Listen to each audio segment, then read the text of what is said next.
What if the man who terrorized America for decades was living quietly, right next door?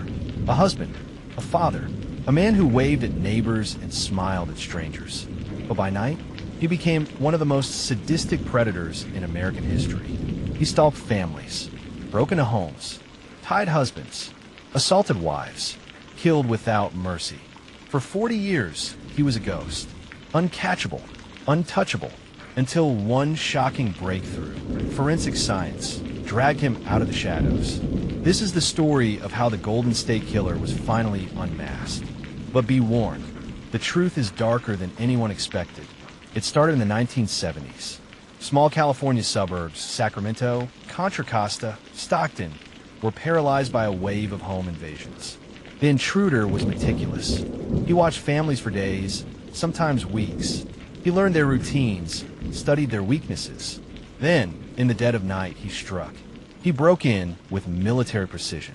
He tied husbands face down, then turned his rage toward their wives. The victims described a chilling detail: a masked man with piercing eyes, breathing heavy, whispering threats, sometimes humming, as if mocking the terror he created. Police gave him names over the years: the East Area Rapist, the Original Night Stalker, the Visalia Ransacker, but no one knew then they were all the same man. The man who would later be called the Golden State Killer. The attacks grew bolder.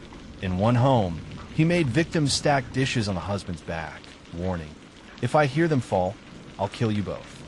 In another, he played a twisted game, eating food from the family's kitchen while his victims lay tied and trembling. Communities were paralyzed. Families slept with shotguns under their beds. Joggers carried weapons. Husbands stayed awake all night, terrified that one slip of the dishes would end their lives. By the late 70s, he escalated. Assault turned into murder. Couples shot in their beds. Victims executed in their own homes. The killer had grown more dangerous and more invisible. Every time detectives thought they had a lead, he slipped away. It was as if he was watching them too. Detectives were drowning in evidence. Footprints, knots, bizarre phone calls, even recordings of his chilling voice. But the DNA era hadn't arrived yet. In the 70s and 80s, DNA evidence was nearly useless. It sat in evidence lockers, frozen in time, waiting for a future that hadn't yet come. Police chased dead-end suspects. A teacher, a military man, a police officer. Each was investigated, each cleared. Meanwhile, the killer kept going. By the mid-1980s, the attack stopped. The Golden State Killer vanished. Some thought he had died. Others believed he was in prison for a different crime. But deep down, survivors felt he was still out there, watching, waiting. Fast forward to the early 2000s. DNA technology had evolved. Suddenly, those frozen samples from the 70s and 80s could speak. And when they did, they revealed something horrifying. The East Area Rapist, the Original Night Stalker, were the same man. All those crimes, all those aliases, one monster. Now detectives had a genetic fingerprint. But here's the problem. It didn't match anyone in the criminal databases. The Golden State Killer had never been caught for another crime. His DNA wasn't on file. The case seemed stuck again, until one scientist had an idea so radical, so controversial, it would change forensic history forever. Detectives turned to genetic genealogy, a new frontier. Instead of searching criminal databases, they uploaded the Golden State Killer's DNA to GeneMatch, a public genealogy website where ordinary people uploaded their DNA to find relatives. What they found shocked them. The DNA matched distant relatives, third, fourth cousins, people who had no idea they were connected to a monster. From there, investigators built family trees. Thousands of names, generations of history, and slowly, the branches began to narrow, until one name stood out, a man who fit the timeline, fit the geography, fit the profile: Joseph James DeAngelo. DeAngelo was a former police officer, a husband, a father of three, living quietly in a California suburb. He shopped at the local grocery store. He chatted with neighbors.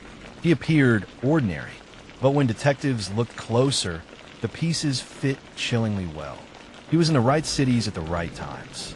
His police training explained his ability to evade capture. His background matched survivor descriptions of military-like precision. Still, DNA was the only way to be sure. So investigators went undercover. They followed DeAngelo, collected items he threw away, a tissue, a piece of trash. And when the DNA was tested, it was a perfect match. The ghost had a face.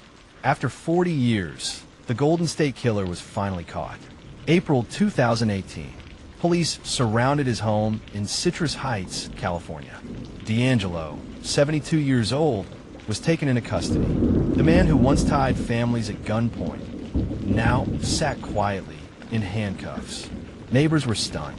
They never suspected the kind old man next door. But survivors felt a different shock. Some wept, some screamed, some sat in silence, realizing the monster who haunted their nightmares had been hiding in plain sight. In 2020, DeAngelo pleaded guilty to 13 murders and admitted to dozens of assaults and burglaries. Too old for the death penalty, he was sentenced to life in prison without parole. During sentencing, survivors confronted him face to face. One woman told him, "I've lived in fear for 40 years. Tonight, I take my life back." But when it was DeAngelo's turn to speak, his words sent chills through the courtroom. He whispered, "I admit," and then, "I'm sorry." The Golden State Killer case is celebrated as a victory of forensic science. But it opened a new, terrifying question. If genealogy can unmask one of the most elusive killers in history, who else is out there, hiding in family trees, their crimes buried under decades of silence? And here's the twist. Some experts warn that DeAngelo may not have acted entirely alone. Could there have been copycats? Or even an accomplice? The evidence leaves shadows we still haven't explored. We dive into the chilling mysteries that remain. Because even with DeAngelo behind bars, the full truth of the Golden State Killer may not be over.